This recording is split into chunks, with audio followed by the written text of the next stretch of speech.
Bonjour, couturier, créateur de mode. J'habille les plus belles femmes du monde, des personnalités, les corps de rêve.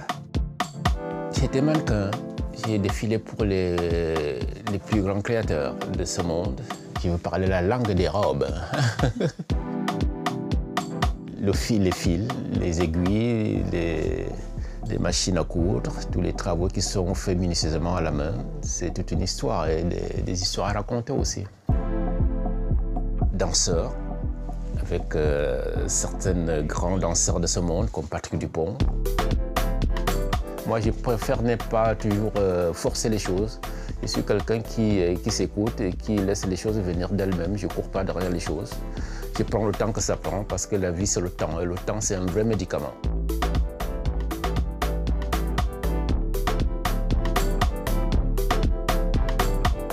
Bonjour Imana ici. Bonjour. Bienvenue dans votre Paris des Arts, un Paris des Arts spécialement consacré aux artistes africains dont vous êtes un éminent ambassadeur. On va revenir dans cette émission sur votre carrière qui vous a conduit au firmament de la haute couture.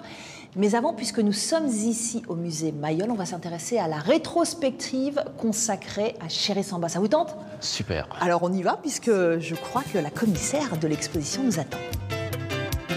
La puissance évocatrice de Chéri Samba l'a fait entrer au Centre Pompidou ou au célèbre MoMA de New York. Le voici de retour à Paris, au musée Mayol, pour une grande rétrospective avec ses chroniques picturales de la vie quotidienne congolaise. La vraie fausse naïveté de ce virtuose de la chromatique révèle une satire sociale parfois impitoyable.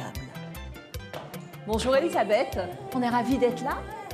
Dans tous ces tableaux, Chéri Samba se met en scène. On peut dire que son œuvre est un immense autoportrait. Qu'est-ce qu'on raconte quand on se dessine soi-même? Eh bien, en fait, il ne parle pas nécessairement de lui.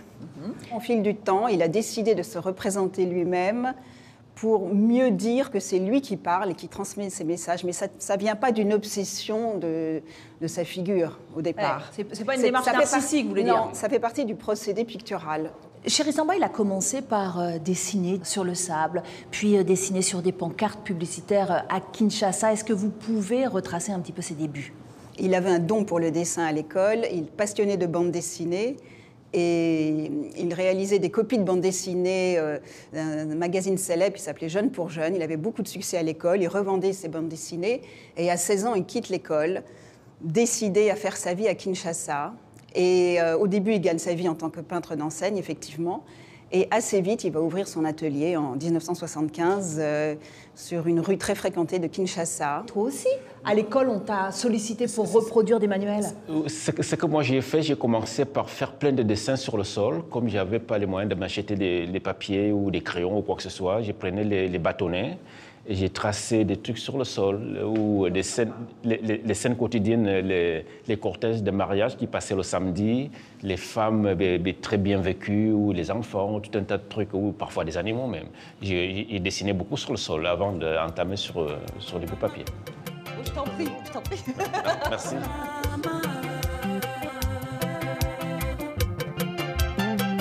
En plus, c'est des très très grands formats. Ah, c'est immense.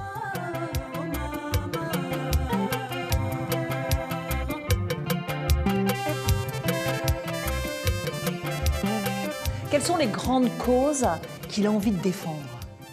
Il défend l'Afrique, il défend le Congo et l'Afrique. Ce tableau s'appelle Le Petit Kadogo, qui veut dire enfant soldat en swahili. Et la question des enfants soldats est une question très grave au Congo et dans d'autres pays d'Afrique et d'ailleurs, qui n'a pas cessé. Ce tableau date de 2004 et malheureusement, c'est un problème qui continue parce que les groupes armés recrutent souvent des enfants.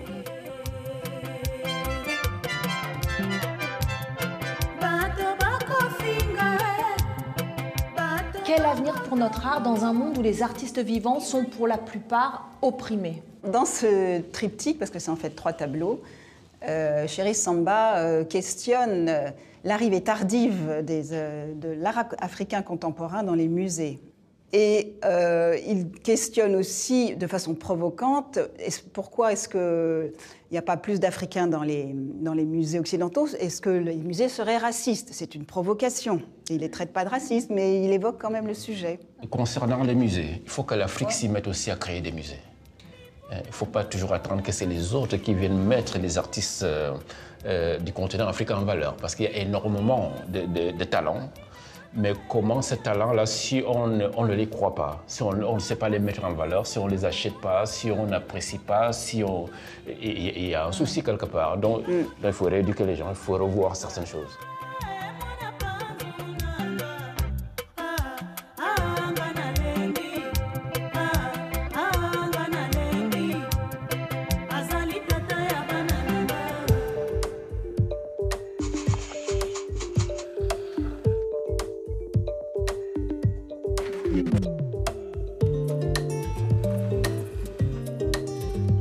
Là où j'opère la magie. Iman, merci de nous accueillir dans votre atelier au milieu de quelques-unes de ces créations que nous avons pu voir sur les podiums de la Fashion Week. Quel était le thème et le nom de la collection cette année? Ça s'appelle Abombe Sandaïe. C'est-à-dire C'est-à-dire la belle étoffe. Les gens ne le savent pas assez, mais vous êtes un pionnier, le premier styliste de l'Afrique subsaharienne à avoir intégré le club très fermé de la haute couture parisienne. Qu'est-ce que ça vous fait? Je crois que c'est la fierté. La fierté d'avoir accédé à cette grande messe du luxe du mondial, si je peux me permettre de le dire. Je le vis assez bien, mais j'avoue que ce n'est pas évident de danser dans la même cour que toutes ces grosses maisons de luxe. Vous avez toujours dit que c'était très difficile, que vous aviez dû vous battre pour être là où vous êtes aujourd'hui, que ça avait été un chemin difficile. J'ai sorti de très loin, comme on dit. Ouais. J'ai sorti de loin. Peut-être que les gens vont voir qu'au moment que ça brille, hein. Mais ce n'est même pas tombé du ciel. J'ai été cohérent et persévérant et endurant.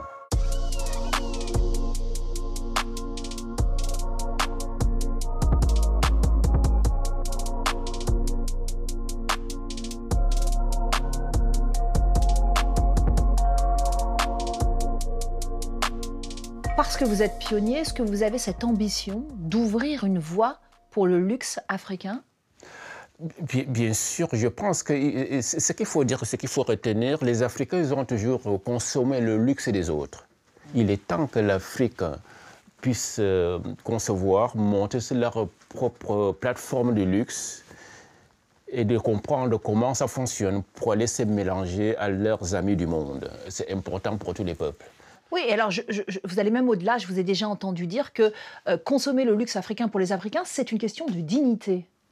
Bien sûr, il faut être la dignité, la fierté de son identité. Ça veut dire pas qu'on va se mettre dans les cases ou dans les étiquettes bizarres. Non, c'est juste... je crois que chaque peuple a besoin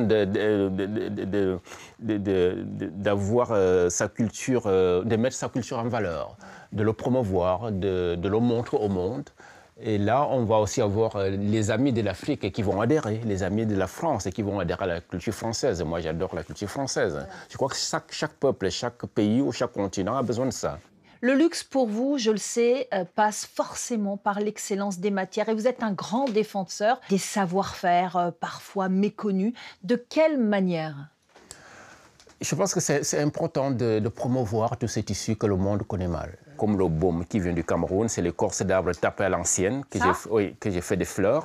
Ouais. J'ai fait les formes, je les colore moi-même, et puis on va les broder sur les robes du soir. Il y a aussi les raffias c'est une matière très brute qu'il faut travailler de manière assez élégante, trouver des idées, le colorer, le peigner, le couper, donner des volumes et tout, et puis border des robes avec, ou même faire des tissages, ou même des crochets. Il y a tout un tas de trucs. Et il y a tous ces tissus traditionnels aussi, qui sont tissés à la main, comme à l'ancienne époque. Hein.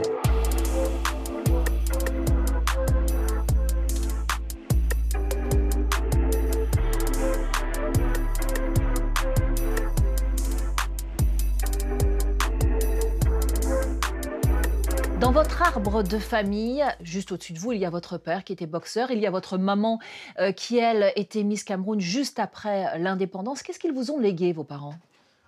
La beauté, l'esthétique, la danse, le côté mode, ça me vient un peu de ma maman parce que elle est très élégante. Et à vos côtés, il y a vos frères. Vos frères, ce sont eux qui, pour la première fois, vous ont fait danser avant que vous intégriez le Ballet national du Cameroun, puis la troupe de Patrick Dupont. C'est quand même incroyable, ce parcours de danseur. Ça a été la première discipline de vie pour vous, la danse? La danse, oui. C'est mon grand frère qui était chorégraphe, le tout premier, qui a mis les danses traditionnelles camerounaises en valeur. Ouais. Comme ça ne se faisait pas avant.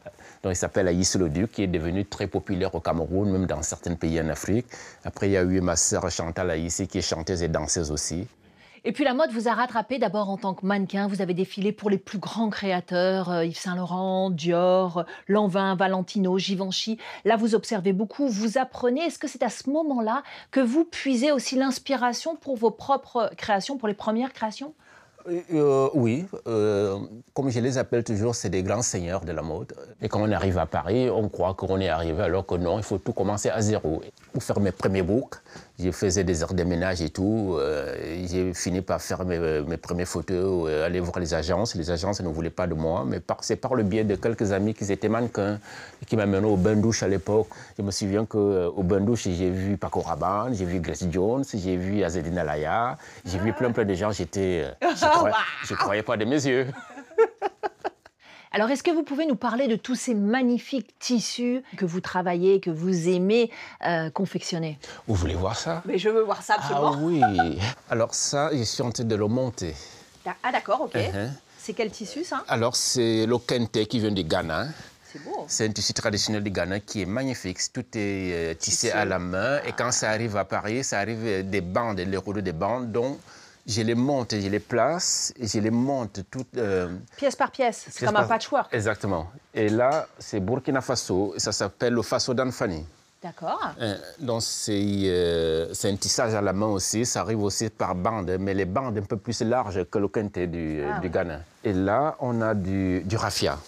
Le fameux raffia. Le raffia. Quand ça arrive, c'est rustique et de couleur ivoire. Et on les teint, on les lisse, on les peigne, on les donne leur aisance pour avoir la souplesse et le glamour. Ça fait le bruit, ça chante. Ah oui, elle est magnifique. Avec Jarovski.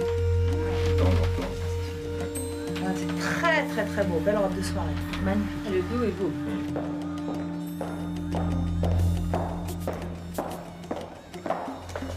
On part à présent à la rencontre de l'artiste sélectionné pour représenter le pavillon sénégalais à la Biennale de Venise. Avant de s'envoler pour l'Italie, le peintre Alioune Diagne dévoile à Paris une sélection de 8 tableaux sur le thème de la migration clandestine en mer. L'événement a lieu dans l'une des plus prestigieuses galeries de la capitale. Bonjour Alioune. Bonjour Valérie. Ravie de vous rencontrer. Moi aussi. Alors quand on est exposé chez Templon, c'est qu'on n'en est pas à son premier coup de pinceau. C'est une consécration juste avant cette Biennale de Venise. Ça vous fait quoi d'être exposé à Paris? C'est un honneur et c'est une fierté. Vraiment, je suis très content de faire cette exposition. Il y a énormément de choses à dire sur ta peinture. Avant de nous intéresser à la forme, on parle du fond. Il y a une démarche presque journalistique avant la démarche artistique. Pour cette série notamment, tu as arpenté les côtes sénégalaises pour nous livrer le récit de ces migrants. Exactement, parce qu'en fait, j'avais une exposition en Rouen, donc il fallait que je fasse un voyage à Saint-Louis. Donc à Saint-Louis où j'ai rencontré les pêcheurs, donc ces pêcheurs-là qui m'ont parlé de leurs problèmes, de leurs soucis. Ils m'ont dit pourquoi ils ont du mal à pêcher. Ils m'ont dit aussi pourquoi ils organisent ces voyages clandestins aussi pour les jeunes Sénégalais qui veulent partir en Europe.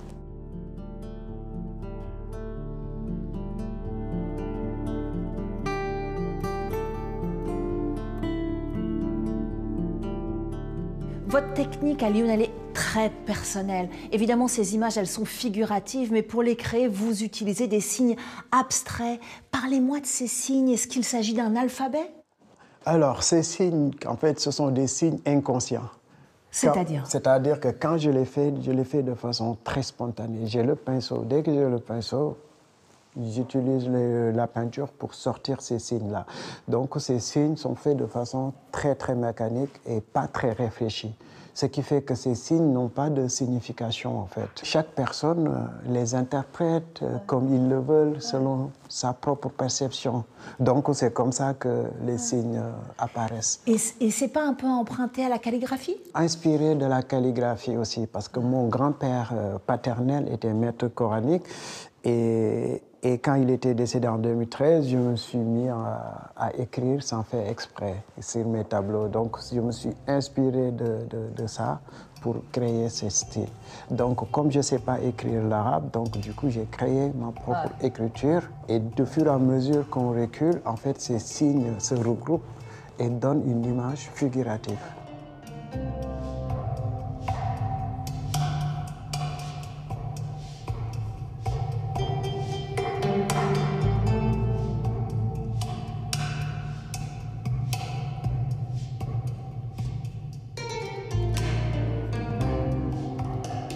C'est la fin de la journée, c'est aussi la fin de cette émission, mais on se retrouve très vite pour de nouvelles aventures du Paris des Arts. À bientôt.